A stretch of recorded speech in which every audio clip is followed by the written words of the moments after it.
O'rtoqlar, bugun bizda o'zgacha mehmon. Zataga assalomu alaykum. Keling. Sadbeyni muxlislaridanman mana. Yo. Har kuni kuzatib boraman anaqa Muxlislar bo'lsa. Instagramda. Ochiq gap, mana Asadbek sabab bo'lib qoldi. Kecha mana shu mashina reklama qilib, saloniga sal anaqa ikkilanmayapman. O'rtoqlar, Zataga ham tanlamayaptilar. Nima qilamiz? Podpischilarga qo'yib beramiz. Eshitasiz podpischilar fikrini. Sen kanishni xotinni eshitmayman, lekin podpischilar. Xo'p, qaranglar. Ikkita tanlovimiz bor. Bittasi qora salon, bittasi apelsin salon. Nima deysizlar? O'zlariga o'xshagan skromli qorasini bosib olsinlarmi? Endi ili ozgina raznobraziya qilib, ara apelsin bossinlarmi?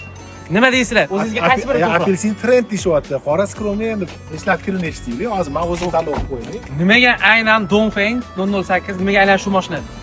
Yo, Asadbek, men buni ochig'ini aytaman. Yaqinda bitta chiroyli qo'shiq qiluvdik. Do'stlik, nima deydi? Haqiqiy do'stlik bor-ku. Jigarlar haqida. Bir-biriga yoqayotgan, bir-biriga parod qilgan emas, haqiqiy predanniy do'stlik haqida tashkil etdik. Do'stim telefon qilib qoldi. Mendan senga shu do'st haqida bo'lganiga shu qo'shig'ing uchun bitta hadya deb shularga yubordim. Rostdan. Mana mana shu. Mashina hadya bo'lib ketayotgan ekan. Unda ikkita ol. U do'stingiz necha yillik do'stingiz eng kamida?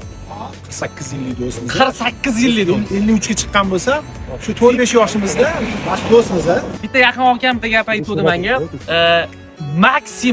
Maksimum eng kecha 22 yoshinggacha orttirilgan do'st bu seni do'sting. U yoqqa tanish bilish bo'lib ketadi deydi. Shunaqa. Qo'shilasizmi? Sen ana hech kim bo'lmagan paytingda seni qanaqa manfaatsiz Alloh uchun senga do'st bo'lgan insonlar haqiqiy do'sting deyshadi.